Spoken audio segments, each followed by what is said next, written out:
All right, we're on section 7.2. Sorry for these first pictures. I took them myself. Later on, my wife starts taking them, so they aren't going to be blurry. Remember, my hand shakes, so you just have to put up with what you get. Here we go. I'm on page 368, and on that page, it starts with multiplying. And the first one they've got is the root of 2 times the root of 8.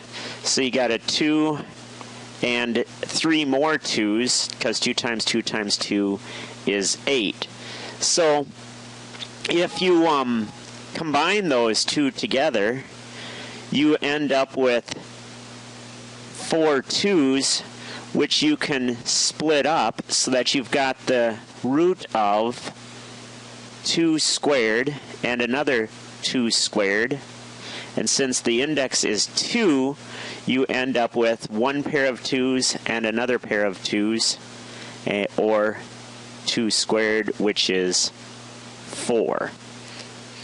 Next one. Now you've got the cube root, and we're going to be the cube root of negative. Now I know it's kind of dorky the way I show it, but the cube root of negative 5, I can't turn them upside down because if they're upside down, it's right side up. So I turned them sideways to show that it's negative. So I've got the cube root of negative 5 times the cube root of positive 25. Well, positive 25 is negative 5 times another negative 5, which makes it positive 25. And so that is equivalent to 3 5's, 3 negative 5's. Oops. And so we would say the cube root of negative 5 cubed, because there's 3 of them, which is negative 5. Next one.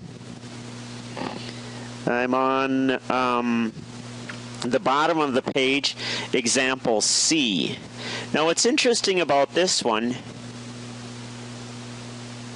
is this is the square root of negative 2, and this is the square root of 8. Now it looks as though you can combine those two, but I tried to show you that you can't have a negative. You notice how you can't have a negative here because the square root of a negative is an imaginary number. And so I'm showing you can't combine these two by turning that negative one upside down. You can have a cube root, or you can have an odd index with a negative, but you can't have an even index with a negative.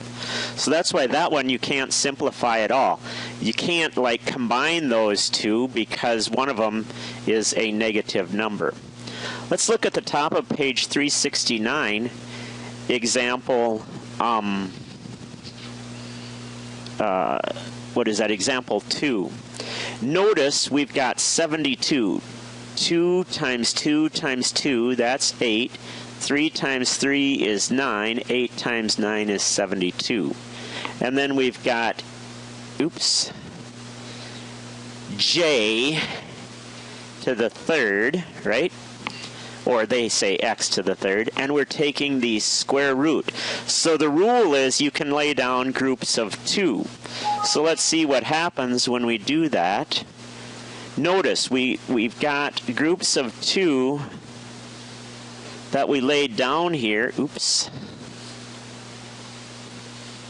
Groups of 2 that we laid down. We got a group of 2 2's, 2 3's, and 2 jacks. So that's a 2 times a 3, which is 6, j, a pair of jacks, and we still have in our hand a 2 and a j.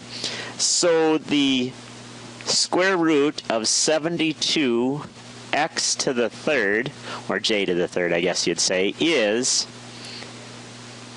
6. 2 times 3 is 6. X, because we have one pair on the outside, and then still in our hand we've got a 2 and an X. So you see the 2 and the X are still on the inside, and we've got a pair of X's on the outside, and then 2 times 3, which is 6. Next one. We've got a new rule. The rule now is cube root of 80 n to the 5th. Well, we're using queens for, so we've got 5 queens, 1, 2, 3, 4, 5. That's this part. And 80 is 2 times 2 times 2, that's 8. 2 times 5 is 10. 8 times 10 is 80. Okay, now the rule is you lay down groups of 3 this time. So if we're going to lay down them down by groups of 3, we have a group of 3 2s. Oops. We have a group of 3 2s and a group of 3 queens, and still in our hand we've got a 2, 5, and a pair of queens. So we've got on the outside, so this is the cube root of 80 n to the 5th is a 2 on the outside, a n on the outside, and still on the inside, or in our hand, we've got a 2 times 5, which is 10, and a pair of n's, or queens in this case. Should have used q instead of n, shouldn't I? Next one. Now we've got 2 hands here that we're going to combine. Over on this side, it says 50 x to the 4th, and the rule is square root. This is cube root of 18. Oh, I'm sorry, I'm doing the wrong one, aren't I?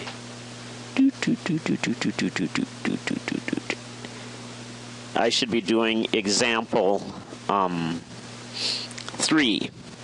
This is cube root of 54 x squared y cubed. I should use q. I should use q squared k cubed. And this one is cube root of 5 x cubed y to the 4th. Okay, 1, 2, 3, 4. 4 kings. 1, 2, 3 queens, and a 5. 1, 2, 3 kings. 2 queens.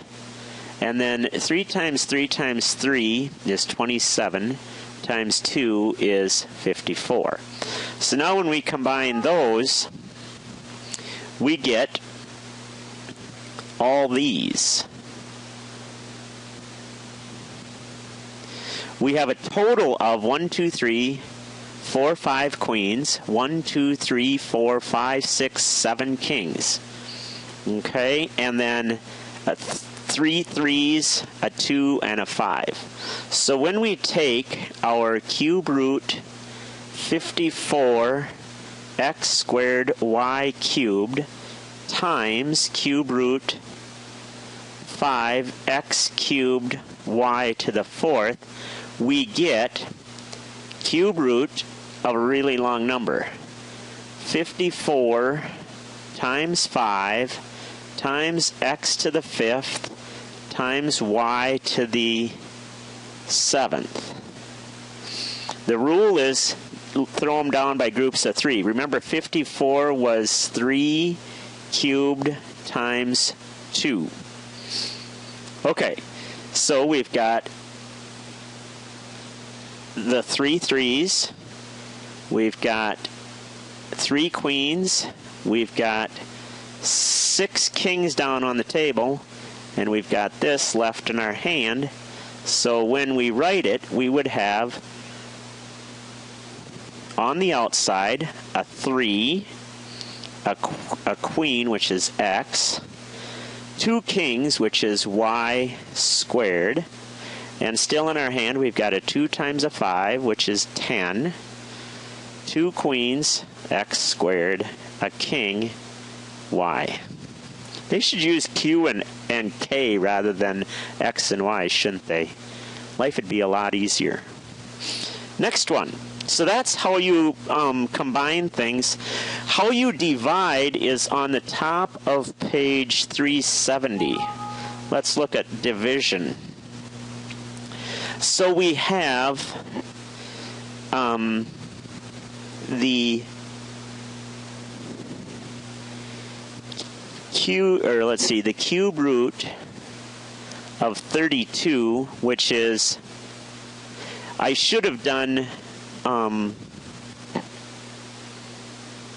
these should all be negative to the, I'm sorry, no, not negative. This should be 2 to the 5th over cube root of 2 squared. And it should be negative. I should have turned those two sideways, shouldn't I? Because notice the negative sign is on the inside. Let's see how we combine those two together. Notice what I did is I canceled 2 of the 2's on the top against 2 of the 2's on the bottom. So remember, I had the cube root of 2 to the 5th over the cube root of 2 squared. And I ended up canceling the 2 2's on the bottom against 2 of the 2's on the top, so that I only had 3 2's left. So I have the cube root of 2 to the 3rd, which is just 2. So the cube root of 32 over the cube root of negative 4, I could have rewritten as the cube, this should be negative, shouldn't it? I could have rewritten as the cube root of 32 over negative 4, which is negative cube root of negative 8, which is negative 2. That's the way I could have done it. Next one. Okay, this one's a little bit more complicated. Notice we've got in the numerator, we've got the cube root of 162 x to the 5th. I illustrate the x by the 5 kings. 162 is 81 times 2 is 162 over the cube root of a 3x squared. Now I'm going to simplify this. Let's see how it simplifies. Notice I could do some canceling. I canceled one of the 3's in the top against the 3 in the bottom, 2 of the x's on the top against the 2 x's on the bottom, so that I don't have any denominator left. The denominator is just 1, or you can just ignore it. Okay? So now we just have the numerator, and remember the rule is cube root of 2 times 3 cubed k, oops, I should say x. Oh, well, I already said k cubed. All right, let's see, do we have a picture for that? So what I end up with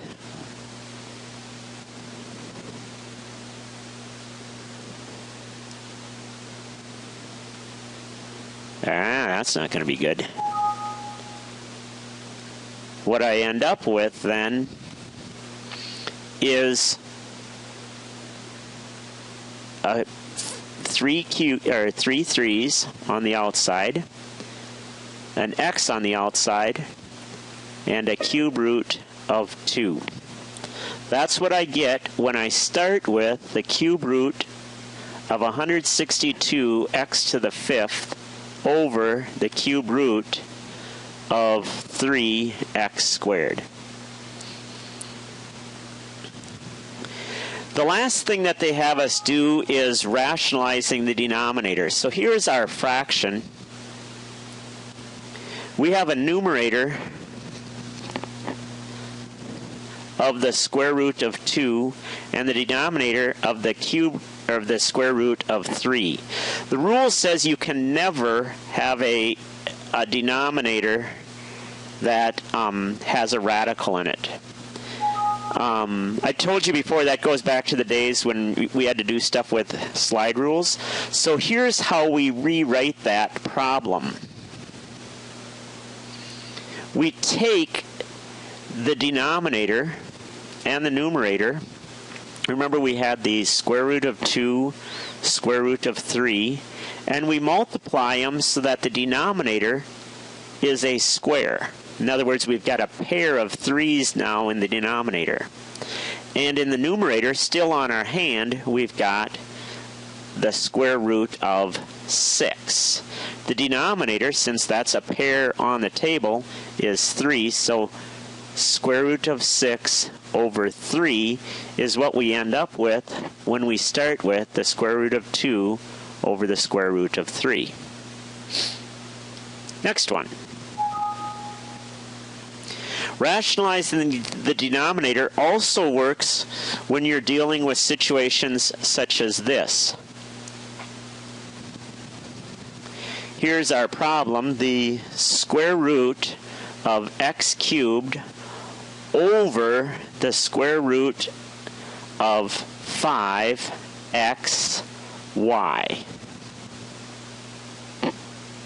All right. Now when we do our simplifying, we have to make the denominator come out evenly. In other words, if the rule is go by pairs, we need to have a pair of 5. Oops, I gotta get a capture here. We need to have a pair of 5's. Just wait.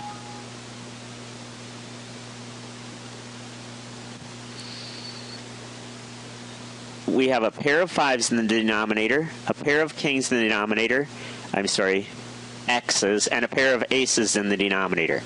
We had to multiply the numerator and the denominator both by those two things so that we wouldn't be changing our problem at all. Remember, this is the divide by sign. So when we started with the square root of x cubed over square root of 5xy, we multiplied top and bottom by 5xy. That should be a times sign, 5xy. And so we end up with a pair of 5's, a pair of x's, and a pair of y's in the denominator. And in the numerator, we end up with 4 x's, which is 2 pair on the outside, x squared, and then still in our hand we've got a 5 and a y. I think I show that on the next picture. Let me check. Okay, so there you see what we end up with in our hand.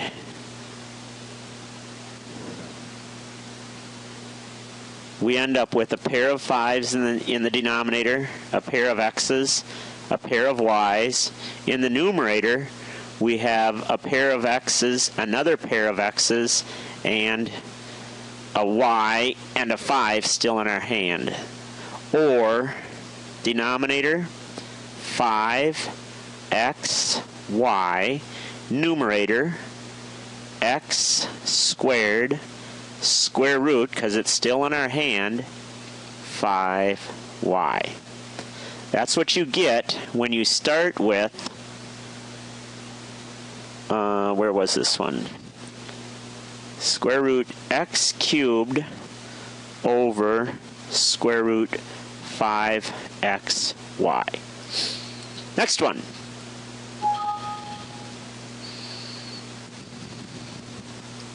Oh, I showed canceling out the x's there.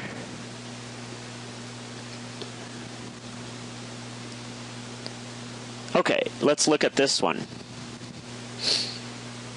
Now we're doing cube root. So we've got the cube root of 2 over 3x. Because of that, because it's cube root, the rule means we have to have 3 of each thing, which means to have this work out,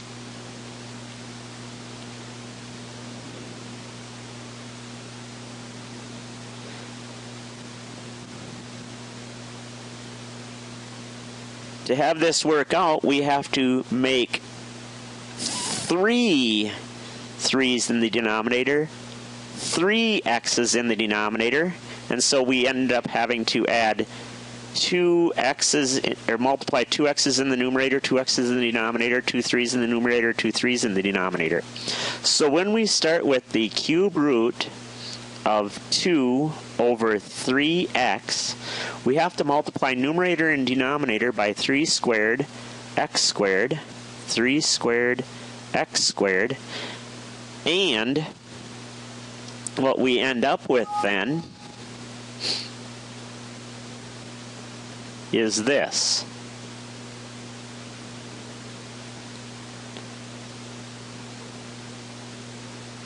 The denominator, we end up with a 3 and an x because we took the cube root. We got 2 triples. In the numerator, remember it's cube root, so you would think you'd be able to put these down. That would only be if you can put them down by pairs, but the rule is cubed. So we would have 2 times 3, which is 18 x squared still in our hand. And you can't simplify that anymore, even though it kind of looks like you should be able to, but you can't, because you have to simplify by triples. I believe that's our last one. Okay?